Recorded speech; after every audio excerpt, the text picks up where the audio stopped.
Mum. Thank you so much, sir. What a beautiful setting. It is beautiful, isn't it? We're spoilt today, such a warm sunny day.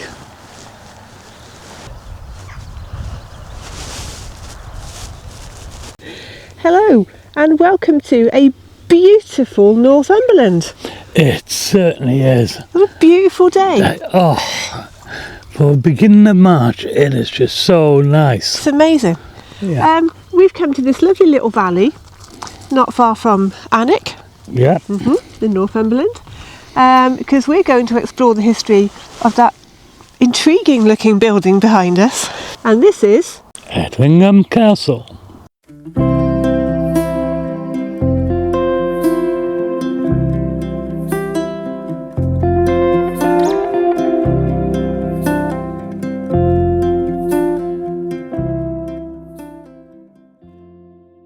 the fascinating ruin of Edlingham Castle.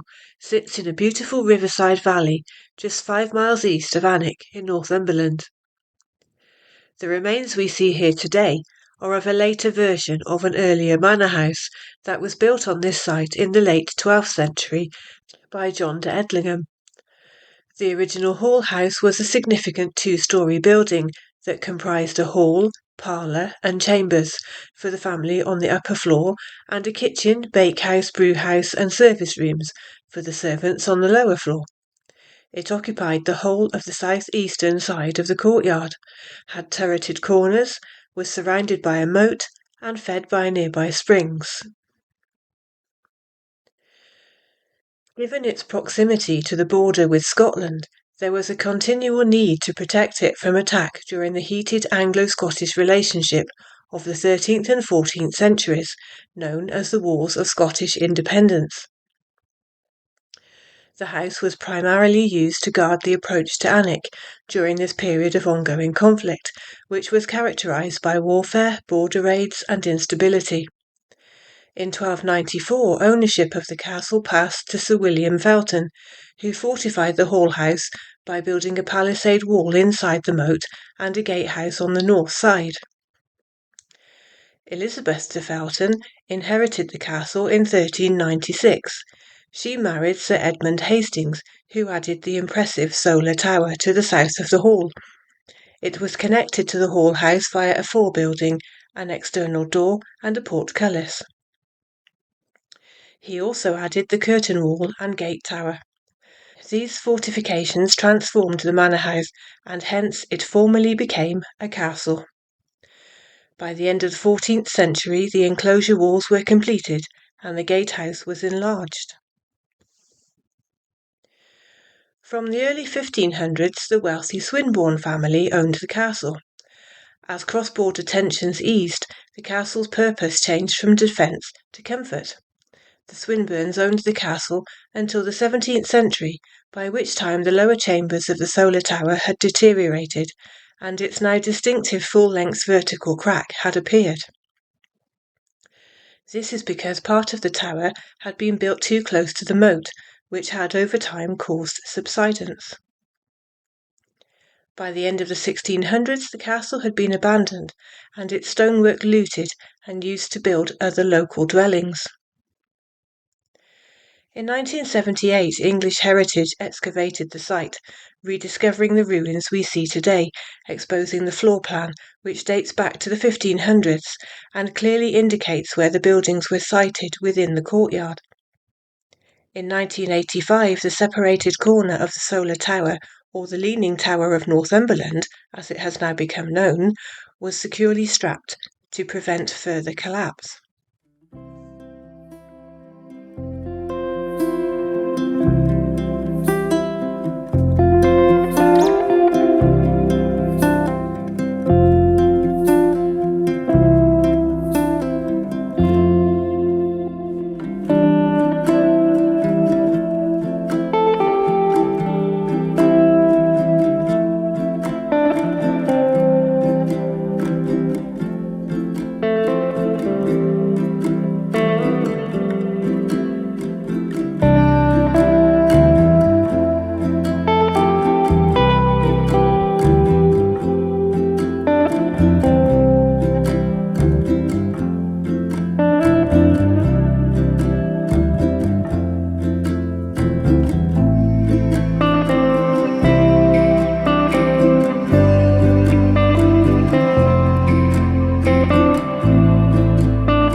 Although the other buildings only remain at ground level, the impressive solar tower still stands, a proud reminder of this castle's past. It was built around 1340, was 3 stories high and square in shape, with each side measuring 35 feet. It had an impressive circular turret and battlements and served as a lavish living accommodation for the owners, their family, and their visitors. The north and west walls survive at almost their original full height. Each story contained a single sumptuous chamber, and it would have had stepped buttresses to join it to an adjacent floor building. The masonry, stone masonry, the skill of these stonemasons is amazing. There's fireplaces, window sills, lintels, corbels. And yet it's been there for hundreds of years. 600, 700 years. Still amazing standing. Yeah. stonemasonry ship.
The viaduct across there that you can see was part of the Cornhill Branch Railway, and it ran from Alnwick to Cornhill on Tweed. It opened in 1887 and closed in 1953.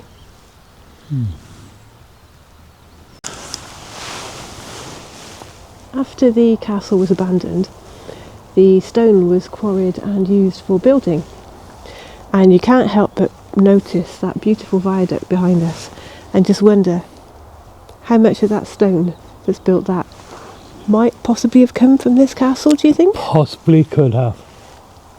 Possibly could.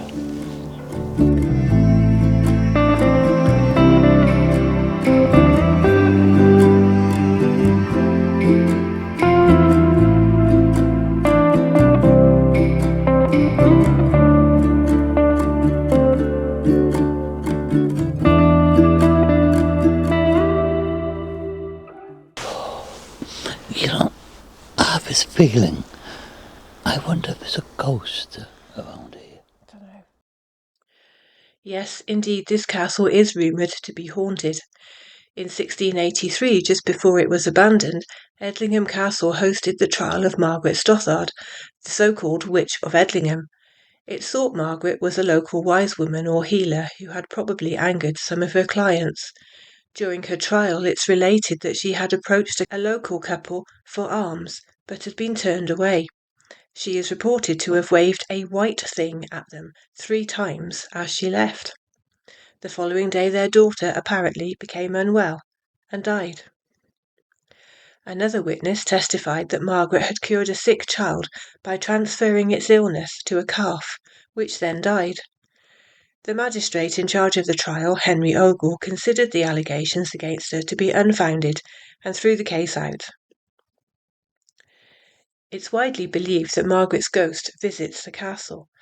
Before it was left to ruin, one of its occupants reported feeling a strong blast of wind, a weight upon his chest, hearing the sound like the cry of a cat, and seeing the vision of Margaret Stothard at the foot of his bed. We felt no such presence on our visit to this peaceful place. However, some people have reported having their clothes tugged by unseen hands and seeing strange lights floating around the ruins in the dark. There are also reports of people hearing footsteps walking across wooden floorboards, even though there are no floorboards in the ruin.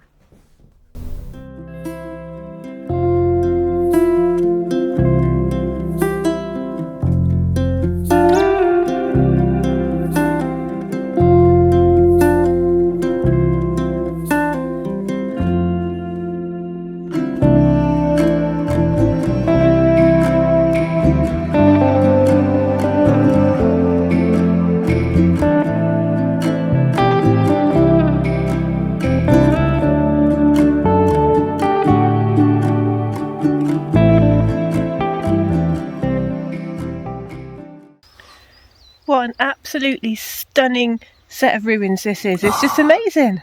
And the setting of it is just so nice. You can see where all of the rooms would have been, and the masonry in the tower. Amazing. Considering 700-year-old. Yeah. I bet you a modern house wouldn't last this long. Grief, no. It's been amazing to see it. It's a beautiful setting. A little bit boggy though. We've been really lucky as well. Yeah. What a You beautiful have. You day. you didn't nearly sink. I'm so light, it's unbelievable. I float like a feather. Anyway. We hope you've enjoyed your tour of Edlingham Castle here in Northumberland on a beautiful spring morning. I'm being quiet before I get myself into more trouble. I'll take him home now, shall I? Hello there now. Thanks for watching. See you next time. Bye. Bye.